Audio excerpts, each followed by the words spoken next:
Okay, cool. It's intuitively, Yeah, for sure. It's 1-1. It was 1-1. Is that what it is? 1-1? Ras. Ras. Yes. 1-1. Okay, we can do Ras today. Ras.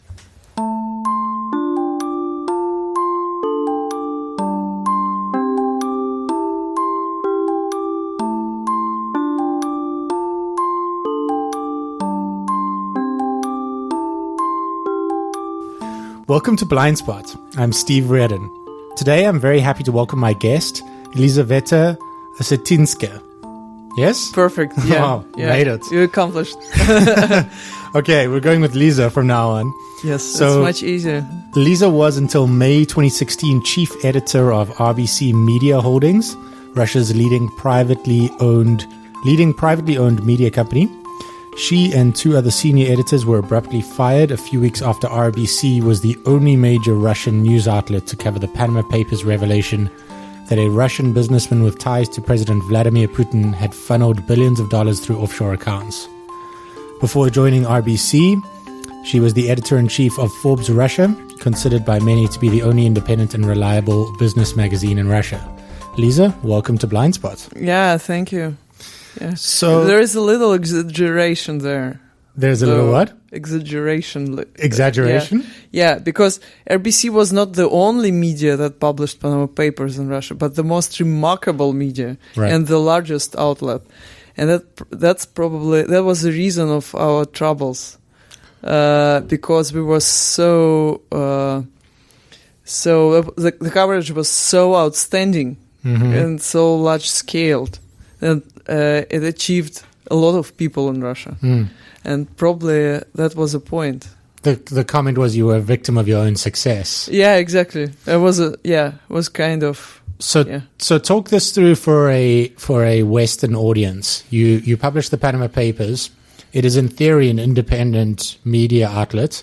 How do you go from doing good quality, high quality investigative journalism to being fired from the media company? I think there is two sides of one thing, actually. So when you start like working for major media company, you need to attract the scalable audience. Right. So you need to proceed with something really hot and interesting and publish report about sensitive issues like Panama Papers or corruption or, I don't know, Russian troops in Ukraine and so on and so forth. So you're serving public interest. You're trying to pick issues that are related to public interest. But at the same time, those issues are the most sensitive for administration. And that's why such a large outlets feel the most high pressure from administration because of their importance and their scale. And that's why the shareholders of those companies feel enormous pressure from the government because the information is so sensitive. So tell me about the pressure in this particular instance. You got the shareholders of a media company. Do they get a call from someone high up at the Kremlin and they say, we're unhappy about this and we want to change? Does the editor get leaned on? I mean, what is actually the tactic that gets deployed to try and shut some of this stuff up? The interesting thing about a Russian media landscape is that compared to China, the censorship officially is not allowed. I mean, it's against constitution. That's why I never faced the situation when someone is calling me directly as an editor and says, listen, you shouldn't publish that or shouldn't do that. But as I know, there are a lot of unofficial talks between administration and shareholders, and they discuss like, guys, you have another business here in the country. You know, we are all in the same boat. Right. So you need to understand, or even more serious. I was never part of those conversations, and I would stay as much away from that as possible. But also, I can understand that those conversations could be very uncomfortable for shareholders. Mm-hmm. And then I can have very uncomfortable conversations with the shareholder because, well, the people who own media in Russia, then they are in a tough position between the journalists and the administration. Right. I mean, so I think what's interesting, just moving off that for a second, is obviously Russia's become a very hot topic in the US over the past couple of months. Allegations of involvement in the US elections, President Trump's ties to Russia, and most recently the resignation of the National Security Advisor, Mike Flynn. It's essentially been sort of non-stop coverage about Russia. Coming from Russia and being there and being in that landscape and looking at it now, do you think the press has done a good job, the international press and the US press, at kind of covering the Russian angle? Well, yeah, my answer is yes and no. The thing is that I see a lack of reporting from the ground. Mm-hmm. So we actually, as an audience, as readers or viewers, we cannot understand how those connections were built, right, and what is the ground for those connections, and who was really involved. So the most information we can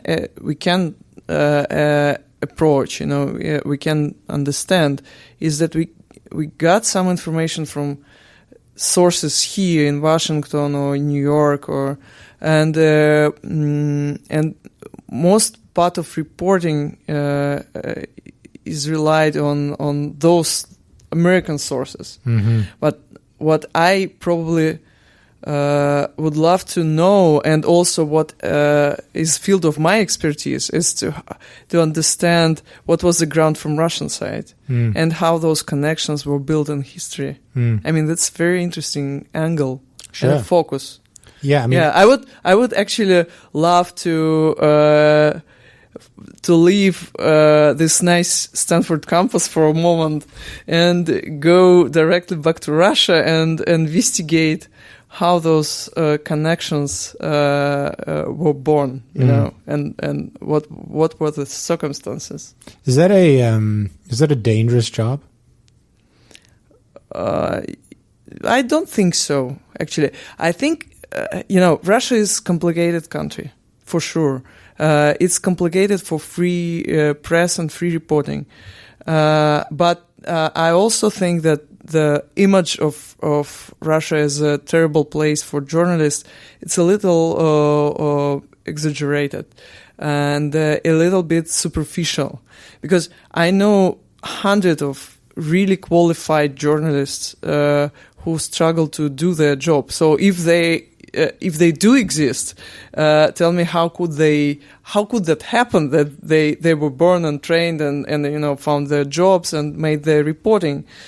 At least when I worked for RBC, I hired at least hundred of reporters to do their job, and well, they were different journalists professionally, but some of them were really prominent, high quality reporters. Right. So this is still possible. And it's not the situation when people every day struggle to go to their work, going through the line of Protestants who tries, I don't know, to do what, to compromise them somehow. But well, there are a lot of obstacles for honest and open reporting in the country. First, there is lack of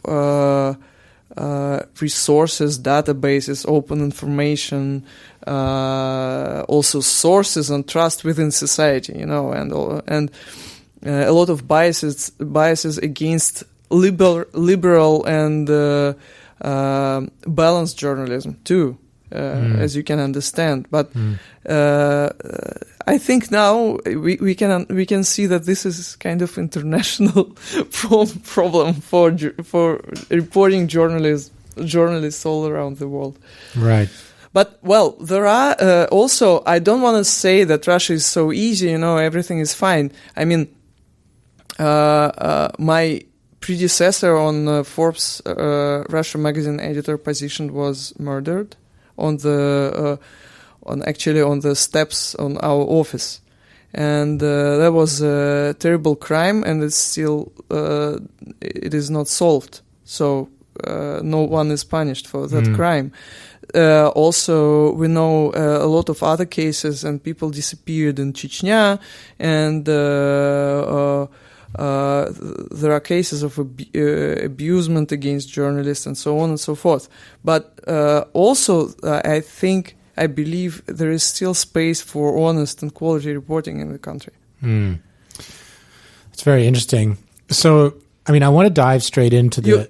You look like you don't believe in what I was saying just a few minutes ago. No, I mean, I guess to pass some comment on it, the idea being that there are high quality reporters there, I obviously understand. The idea that the press is free when editors are being murdered on the streets of their magazine, on the steps of their magazine, is difficult to pass. And certainly looking at some of the newspaper reports, some of the news reports about what happens when people do directly oppose the Kremlin, do directly oppose Vladimir Putin. I mean, it's not hard to draw conclusions to the idea that there are severe consequences to that. Well, I didn't say that press and media are free in the country. Right. I definitely don't agree with this statement that there is space for reporting, but I wouldn't say that there are a lot of this space. And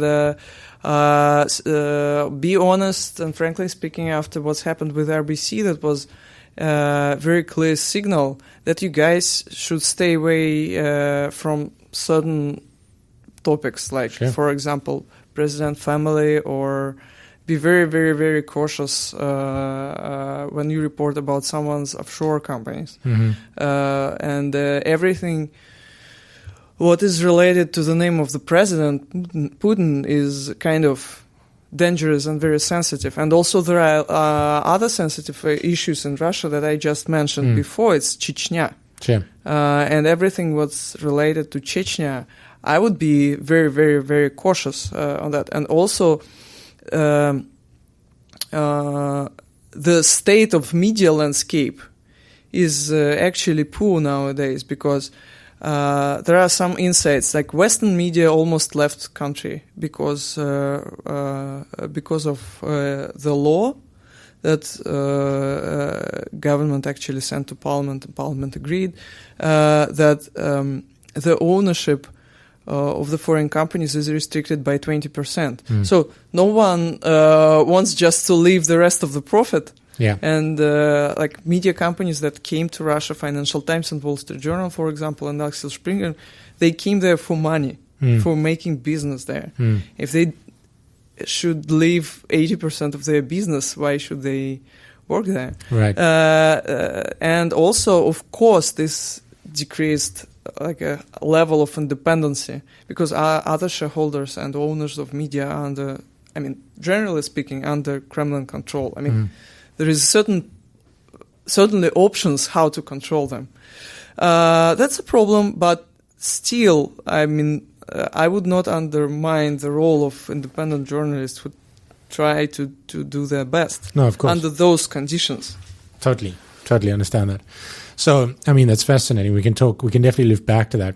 So I want to dive into Trump, because there's a question that I think a lot of people are really, really interested in. There is a perception in the US, or at least some people in the US, that Putin actively wanted Trump to win the election. Where do you come out on this? Well, it's hard to jump into Vladimir Putin's head, but I certainly know that. Would you want elite, to if you could? Of course, I would try. You would? Yeah. I mean, there are a lot of people who claim that they can understand and read Putin, and they always make a lot of mistakes with that, because, I mean, for example, I thought I understand him very well until Russia invaded Crimea. I didn't expect that at all. I mean, so coming back to the point, I think the majority of Russian elite concentrated around Kremlin and the government was very, very inspired by Trump winning of the elections. And certainly Russian propaganda toolkits Sputnik and Russia Today made their job at least to undermine the opposite side actions, and like we can say some of the comments acted against the Democratic Party and more pro Republican Party nominee. And is that more about their dislike and distaste for Hillary than it is for their endorsement of Trump? This is my personal view, but I think that they certainly don't like Clinton personally, because I know that Russian administration blamed her for 2011 protests in Moscow, and they, for some reasons, thought that she's personally organized those protests. What is completely strange idea, because there were a lot of successful, even powerful people who came out the street, and you cannot just play with them like with the puppets. But certainly Clinton was not comfortable candidate for Kremlin at all, and they made everything they could not to allow her to be elected. So the second point is that probably Trump is more understandable for Russian administration. They have a lot of things in common. I mean, his actions towards, for example, LGBT, or his, I would say, tendency to, to promote conservative values, let's say, right, or his statements in international policy of the United States. It's kind of things that are very similar to what Russian administration would like to hear, or even turn to the actions. So I think what's interesting, and I mean this starts going very much into your personal opinion, I guess, is there is this wide range of feeling about how tied Donald Trump is to the Kremlin. And on the one extreme, you've got this kind of conspiracy idea that he's actually an active agent.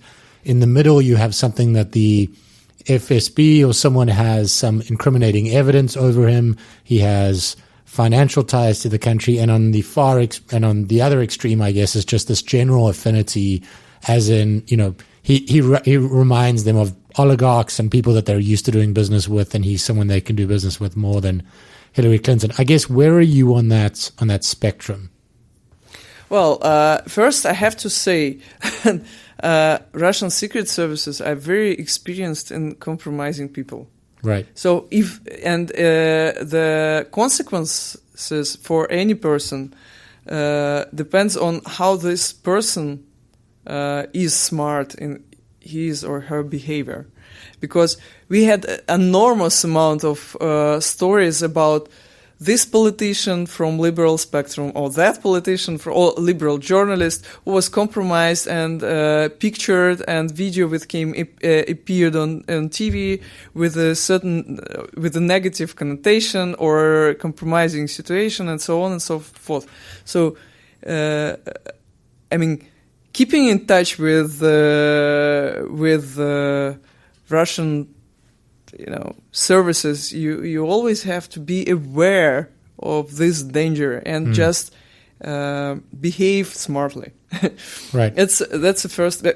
Because Russia has a long time history of very high-profile quality secret services, and we all know that the history came to the Soviet Union, deeply to the Soviet Union. So that's the first topic. So it's all depends on what the situation. So you're saying that that's possible? I'm saying what I'm saying. Right. If there is any option for Russian secret services to compromise anyone they want, right? So they will. Don't underestimate them. Okay. They will do that, and they use it in their own good. Then talking about like being agent, or I think it's all very media thing. You know, it's a very exaggerated thing. I think there was mostly business connections. That's obviously we can learn more about that and talk to business people in Russia if someone has sources there.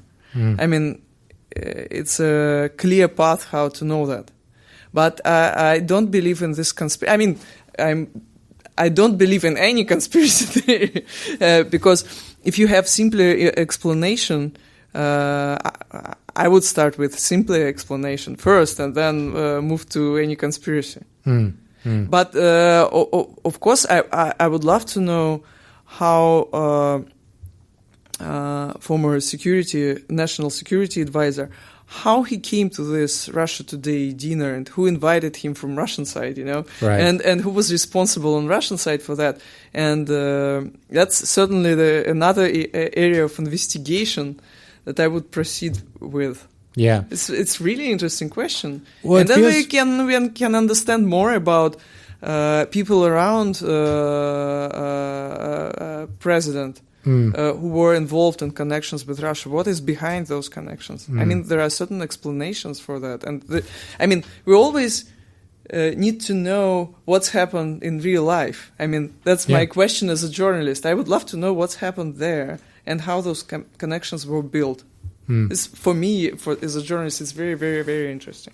Yeah, I mean, there appears to be a lot of smoke. And I guess to your earlier point, you're only getting one side of the story from here, and you're not even really getting that side. So there's a lot of calls to look at his tax returns as an example, which would give you some hints. But I agree with you. I mean, I think the Russian side would really be the part that you'd want to have a deep. Yeah, I think it's certainly missing part of the puzzle. I mean, who? Well, that's because you're slacking off here in Stanford, and not, it's probably because I moved to Stanford and I need to attend classes, and this is only winter quarter. We also have spring quarter here. Oh my goodness! But I'm so missing my regular job. It's it's a lot of excitement. So I want to talk about something that I think I was interested in. It's more like a theory, but there's this idea that Putin has been quite successful at blaming the U.S. and kind of leveraging some of that Cold War mentality, especially around the 2011, as you said, protests. And more recently, one of the ideas that I think has emerged, which I think is quite interesting, is this idea of having a pro-Russia president. Is there any way that actually hurts him in the medium or long term, where it removes one of these kind of boogeymen that has caused some of the problems in Russia? Let me come to one of points you just made in your question. Yeah, I don't think Trump is so pro-Russian president. Okay. I think he's very similar to the Russian ideology. I think Trump is pro-American president, but whatever gave you that idea? I mean, certainly he's American. He's not Russian. I mean, sure. in this sense, but he's such a supporter of the same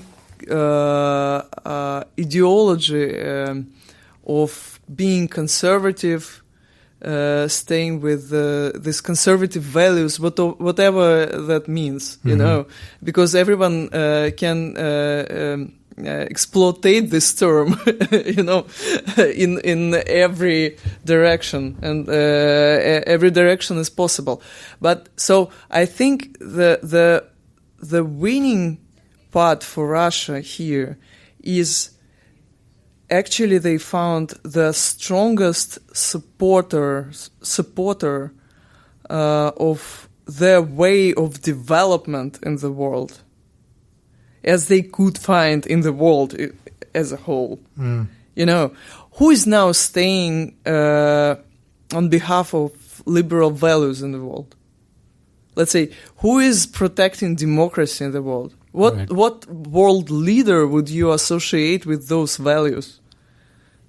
Who is there? I mean, I would say Angela Merkel is the only one, but she's also now for 16 years in power, right? So probably we're gonna see her last term very soon. So, and we don't know anyone who is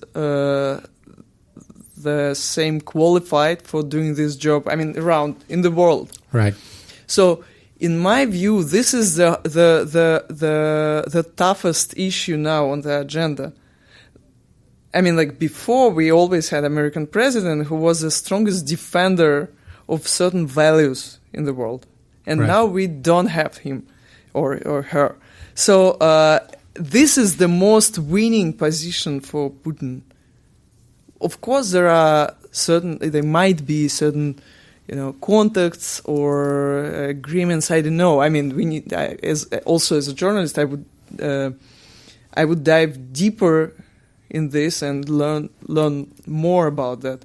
But ideologically, I see another trouble here. And I think that's right. I mean, I want to get straight at the Putin thing. I think from the outside looking in, there are a few things I'd like to get your feel on. The first is that I think there's a perception that a lot of his base is based on propaganda, and that he's a master of propaganda and cultivating support. So I'd like to get your feel on kind of where his support base comes from, how real is it, how much of it is manipulated, and then also just how strong is it at the moment? It's an economy that's been doing poorly, oil prices are low. Is he in a strong position, and kind of where does that strength come from domestically? I think Putin is now on his strongest position during all his entire president terms, various roles. I mean, the prime minister and president, and also there was just news came out last week or this week that there is a aim for Kremlin now to achieve the highest level of next elections attendance rate.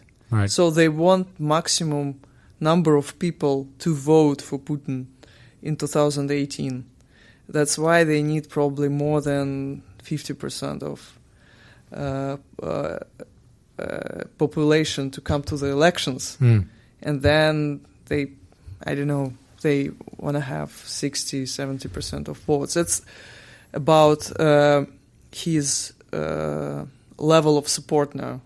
And this is a goal for Kremlin for next elections that are coming. That's the first point. The second point, this is this interesting fundamental explanation why Putin is so popular despite of economic crisis and so on and so forth. Russia has imperial history. Russia used to be empire, and what's happened in 90s, most Russians felt that Russia lost the battle in the world. So what's happened later in 2000, Russian TV started exploitate this idea very much and propagate those values about great Russia again, and many people just found this voice is very common, and this propaganda message played on a very deep psychological issues that most of more than 50% of population has somewhere deeper inside. And that's why propaganda was so much effective. It was very effective. And then, of course, we cannot judge how fair is that popularity, because if you just turn off propaganda for a month, what's happened then? We don't know. Yeah. I mean, it's very effective tool, definitely. And when you have 3 major TV channels, and then they translate more or less the same agenda with a different level of anger or passion. Right. So then we can judge. We cannot judge what would happen without that. So I mean that's really interesting. I think. Okay, so I want to talk about like Russia's role in the world, right? So there's a lot of press and a lot of interest in Russia at the moment. And one of the things I'm thinking about is like the foreign policy elite and people that talk about foreign policy more broadly. Is Russia like the blind spot of this foreign policy community? And what I mean is kind of there's a lot written and a lot spoken about a country that essentially has a GDP that's sandwiched somewhere between Italy and Brazil. It has a military budget 1/10 of the United States, no real ability to project its military beyond kind of its regional sphere. It doesn't have a blue ocean navy. It's substantially different. But it has nuclear. It does. Weapon. It absolutely does. So, I mean, I guess my question is: are the foreign policy community and people who comment on these things, are they stuck in Soviet era thinking around this, or should we be taking Russia seriously as a global player? Well, I'm not an expert in foreign policy. I have to highlight this, to be honest. What I think as a journalist, I strongly believe that this is a white spot. Because if you go through major US media or global media, what you see in headlines, it's mostly Putin is equal to Russia and Russia is equal to Putin. Right. What is certainly not true. And actually, when you read those media, what do you know about Russia? What is reliable Russian source you can trust? What is the media where you can get everyday news about Russia? I mean, right. 3 major news about Russia, not more, but not less. Or what is the most essential thing that's happened in Russia yesterday? Mm-hmm. Or what is the most important investigations or business process that is going now in Russia? I mean, from outsider perspective, as I'm think about myself as a person staying a little bit outside, I mean, it looks like it's a big white spot where sometimes some human rights violation happens. Then what else? There is certainly Putin, who produces a lot of, ridiculous things every day in headlines. There is massive propaganda. What else? What do we know, generally speaking? And probably there are, I know some names. There are institutions, centers, think tanks, who analyze Russia, but I think they don't understand the pulse of Russian economy, business, society. They don't talk to people who now are in power. For example, there is a generation of very rational business or let's say business or business-like oriented politicians in Russia whose agenda is totally missing here in the United States. No one understands what they're thinking about, what the ideas, what their goals, and no one talks to them. And I actually believe that this is a pain point, but it's also an opportunity, and I would turn it into an opportunity for myself. But well, I guess to make the point more explicitly, like everyone sees. So I think a couple of years ago, people would have agreed with where you were. Then Vladimir Putin invades Crimea. Yes. However you describe that, he becomes more militaristic in Syria. And suddenly you have a bunch of foreign policy people saying like, hey, we need to take this seriously, as in he's going to invade Eastern Europe. What I look at is like, it's not even militarily feasible. That I really think that. I think it would crush the economy. What is his goal? What is his intention? What is driving this? And are we just looking at the wrong things? So suddenly we came to the point when I need to jump into Vladimir exactly. Putin's head. I had it written down. What does Putin want? So, I mean, because on one side he's fighting this war of ideas, and that kind of makes sense, right? I think this is my very personal idea because I don't have, let's say, insight about that, and I'm not sharing insight. I just share my observations. I think Putin doesn't play with or struggle with Ukraine now. Putin played and has played and has struggled with United States on Ukrainian territory.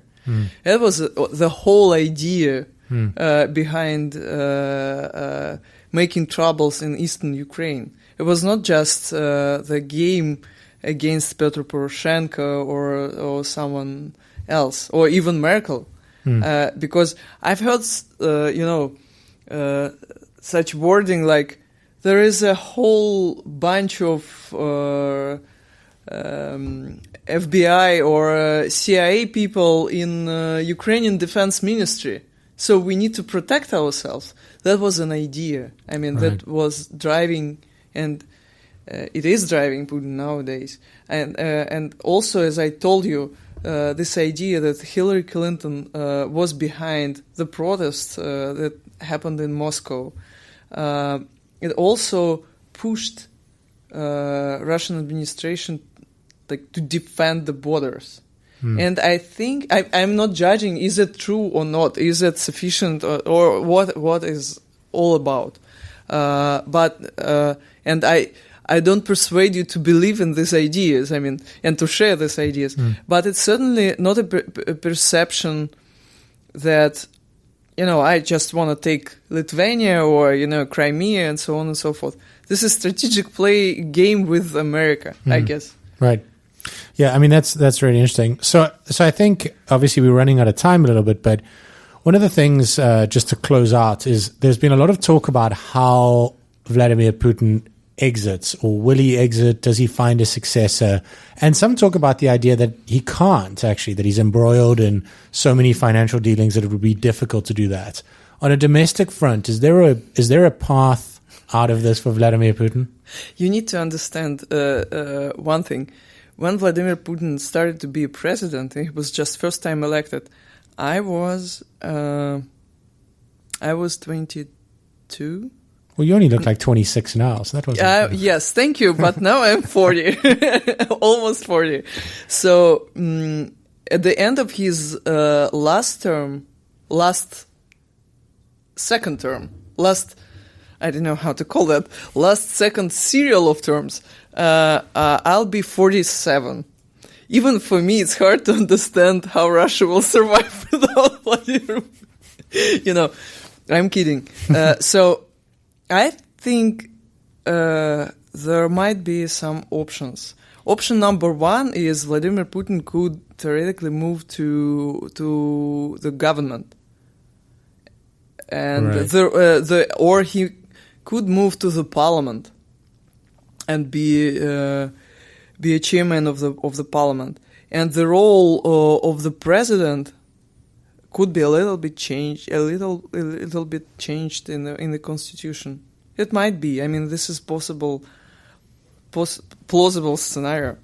We already had this scenario with Dmitry Medvedev. Then he took president chair, but Putin moved to be the prime minister. So we can have the same situation. Also, he could take like a role as in Singapore, for example. He could take like a role of, I don't know, like a senior tsar. The throne's been empty for almost 100 years. What I'm trying to say, that it could be a scheme that allows Putin still stay in power or near the power, and somehow control the situation. Because I just don't believe he will live for his retirement. But as I told you before, I made a lot of mistakes in my projections about Putin. So it's really hard to jump in his head and to judge. Okay, so very last question, just on the hacking. It's obviously been a big focus about Russian hacking, journalists being hacked here. I guess fake news coming out of Russia. Did any of that surprise you? Are you used to all of this in Russia? Not at all. Right. Not at all. I mean, it's very easy. I mean, as I told you at the beginning of our conversation, Russia has very long history of building strong and powerful secret services. And also, I remember the situation. I was a teenager. My father told me, never talk about something important on phone. I asked why. He said, just don't. So now we have much more than phone. You know, we have Facebook account, we have Twitter, we have Instagram, we have email. I personally have 3 emails. We leave, we leave a lot of information about ourselves. And of course, hackers and pro-governmental hackers just could check your email. Also, what's happened in the 90s when KGB transferred into Phase B, it was an unstable moment, and many people went to commercial sector. And at that time, a lot of databases appeared on Sunday radio markets that we had around Moscow, and you could go there and buy CD with information about taxpayers or someone. I personally remember how I edited. I mean, I worked at a newspaper and I was an editor of a newspaper published by Financial Times and Wall Street Journal. I remember we published stories about leaked database of tax ministry or something like that, or your connections between your license plates for your car and your cell phone. It's easy. Okay, Lisa, I'm going to let you go. There's a lot more to talk about, but thank you very much for coming on Blindspot. Yeah, thank you. I appreciate it. Thank you.